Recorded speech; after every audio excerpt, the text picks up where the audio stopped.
요시야 왕은 참 선한 왕이었습니다. 그죠? 그리고 이 요시야 왕에 대한 이야기는 사실은 예수 그리스도를 대망하게 하고 바라보게 하는 왕이기도 합니다. 우리 이제 히스기야 왕도 참 좋았잖아요. 그리고 그 다음에 이제 므낫세 왕이었는데, 므낫세 왕은 하나님 앞에 악한 일을 행했어요. 그래서 아수르의 공격을 받아서 바벨론에 끌려갔다가 거기서 회개하여 돌아옴을 통해서 하나님이 무엇을 가르쳐 준다면, 지금 이 역대하는 포로가 된 그들에게 말씀하신 이후에 있을 그 말씀에 대한 이야기잖아요. 그래서 너희도 회개하여 돌아오면은 나는 너희를 돌이키게 할 것이다, 너희를 다시 회복하게 할 것이다 라는 것을 므낫세 왕을 통해서 하나님께서는 말씀해 주신 거예요. 그리고 나서 사실은 므낫세 때요, 하나님께서 남유다의 멸망을 선포하셨거든요. 열왕기 하에 보면은. 그래서 이미 지금부터는, 므낫세부터는 남유다는 멸망할 것이라는 하나님의 정하심을 정한 후에 이제 왕들에 대한 이야기를 하고 있어요. 그리고 요시아로 이렇게 넘어와서는 요시아는 완전한 개혁을 합니다. 히스기야보다 훨씬 더 온전하고 완전한 개혁을 이루는 거죠. 그래서 오직 요시아가 온전한 개혁을 이루었던 것처럼 너에게 장차 올 메시아인 예수 그리스도가 너희를 완전히 새롭게 할 것에 대한 이야기를 요시아 왕을 통해서 이렇게 하고 있습니다.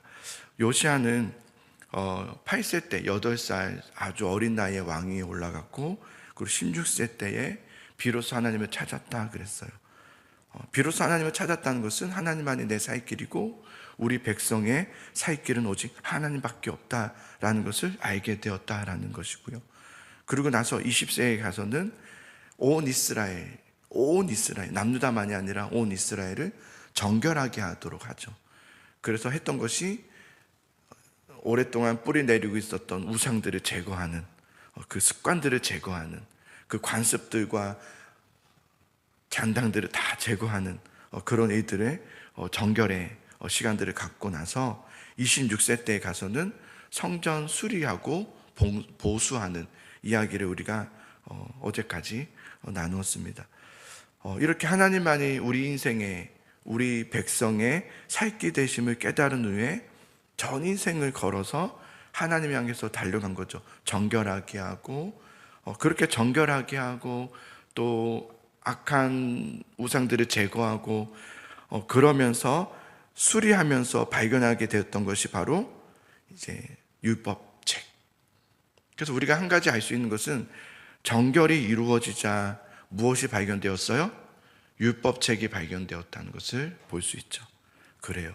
정결이 이루어지자 하나님은 우리에게 율법책을 발견하게 해주세요. 그 율법책을 발견하려면 정결함이 먼저 진행되어야 되겠죠. 그렇게 율법책을 발견하게 되고, 그 율법책을 이제 발견한 서기관 사반이 와서 왕 앞에 그 율법책을 낭독합니다.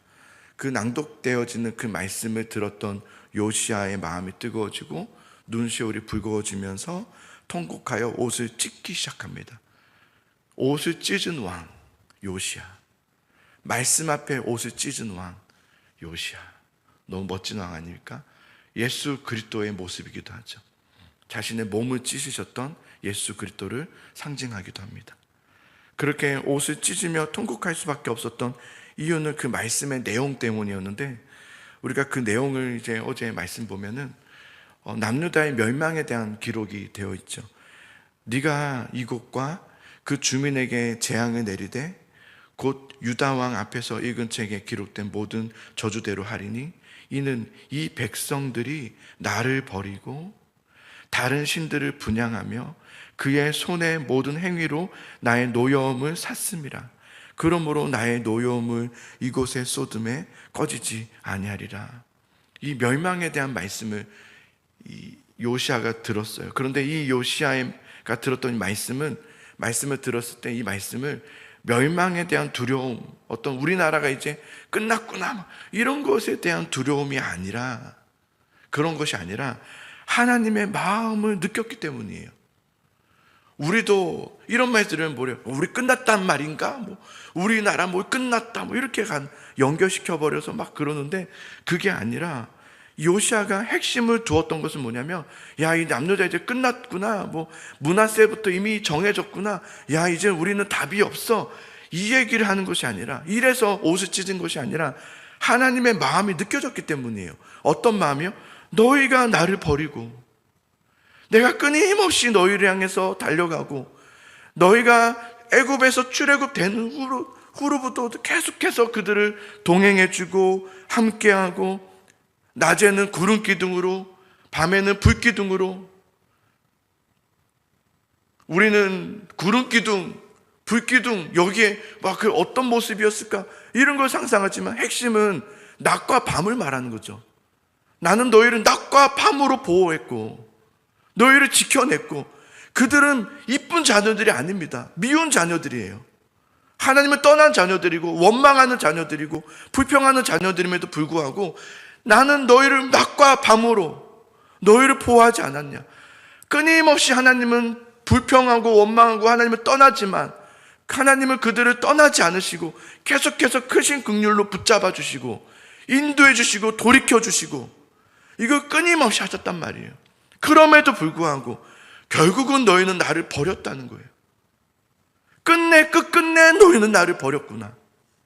너희는 나를 떠나 다른 것에 분향을 하고 있는 그 모습을 보일 때 하나님의 마음은 찢어질 듯 아팠던 거죠. 그 하나님의 슬픔이 요시아가 느꼈던 거예요. 그래서 옷을 찢은 거였지. 야, 내가 뭐 그랬더니 하나님께서 나에게 벌하사 내가 안 되게 하시고, 우리는 자꾸 그런 것을 왜 안 되게 하실까? 나에게 왜 자꾸 어려움에 환난을 주실까? 여기에 자꾸 주목하지만 하나님의 그 마음을 읽어야 되는 거죠. 하나님의 그 마음의 슬픔을 읽은 거죠. 그래서 옷을 찢으면서 통곡하면서 슬퍼하죠.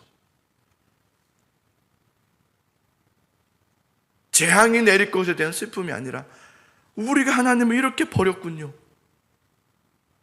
이 백성이 하나님을 결국 버렸군요. 끝끝내 버려버렸군요. 그렇게 돌아오라 했지만 우리 끝내 버려버렸군요, 하나님을. 거기에 대한 통곡이 있었던 거죠. 정결이 이루어지자 율법책이 발견되어지고요, 율법책이 발견되어지자 무엇이 발견되는 거예요? 나의 현주소가 발견되는 거예요. 우리가 그랬군요. 우리가 죄인이었군요. 내가 잘못했군요. 라는 것을 발견하게 된 거죠.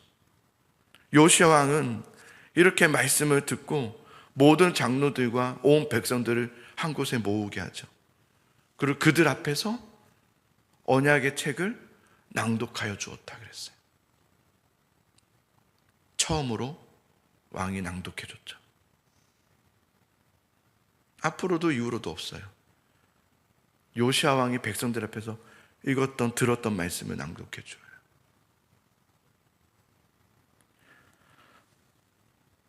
말씀이 육신이 되어 이 땅에 오신 예수 그리스도, 그분의 모습을 또한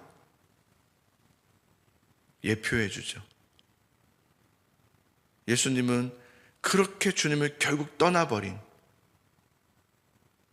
그 어두운 그때에 말씀이 육신이 되어 우리 가운데 오셔서 그들에게 보여주셨지만 그들은 주님을 알아보지 못한지라. 왜냐하면 영적으로 어두워서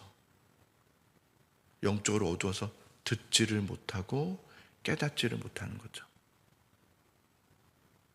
미련하고 어리석은 자들이 되었죠. 그래서 예수님은 그들을 위해서 대신 십자가에서 죽으시죠. 그래서 내일 말씀 보겠지만 요시야는 갑작스럽게 죽습니다. 너무나도 아름답게 개혁을 하다 탁 죽어버려요. 죽으면 안 되는데 지금. 그게 바로 예수 그리스도의 모습이죠. 그렇게 온 백성들을 모은 후에 말씀을 낭독하고요. 그런데 참 감사한 것은 백성들이 이 언약을 따르니라 그랬어요. 따르니라. 너무 부럽고 너무 감사한 모습이죠. 그리고 시작되었던 것이 바로 유월절이에요. 유월절. 그런데 우리 히스기야 때도 유월절을 히스기야가 이제 회복하여서 유월절을 지키는 아름다운 모습을 보았고 기뻐하고 즐거워하는 모습을 우리는 보았어요. 그런데 오늘 말씀 보면 요시야 때와 같이 유월절을 지키는 자는 없었다고 그랬어요. 가장 완벽한 유월절이었다 그랬어요. 이 유월절은 뭐가 달랐을까요? 자신을 드리는 유월절이었죠. 요시야부터 자신을 드리고요, 온 백성이 이 유월절에 자신을 드립니다. 그래서 오늘 말씀을 이렇게 쭉 보면 계속해서 반복되는 비슷한 표현의 문장들, 단어들이 있는데요. 그게 뭐냐면 반열대로, 또 서열대로, 또 준비하고, 준비하되, 따랑 행하였더라, 직무, 수행하였다, 직무를 맡겨서 명령에 따라서 행하였다, 직무를, 이런 것들이 계속해서 반복하는 것을 보게 됩니다. 모두가 그 직분을 맡아서 하나님께서 우리를 구원하신 그 직무를 따라서 그 직무에 성실히 수행하는, 온 백성이 참여하는 그런 유월절. 그래서 맨 마지막 절에 오늘 말씀 중에서 본문에서 18절에 보면 선지자 사무엘 이후로 이스라엘 가운데서 유월절을 이같이 지키지 못하였고 이스라엘 모든 왕들도 요시아가 제사장들과 레위 사람들과 모인 온 유다와 이스라엘 무리와 예루살렘 주민과 함께 지킨 것처럼은 유월절을 지키지 못하였더라. 저는 말씀을 보면서 우리 자신을 좀 살펴보게 되고 저를 좀 살펴보게 되는 것 같아요. 우리는 우리에게 맡겨진 직무를 잘 감당하고 있느냐예요.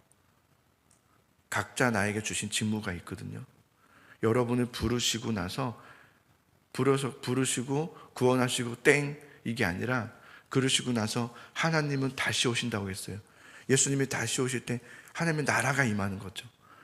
그것을 예비하라 그랬거든요. 오실 길을 준비하라 그랬단 말이에요. 그게 우리의 직무란 말이에요.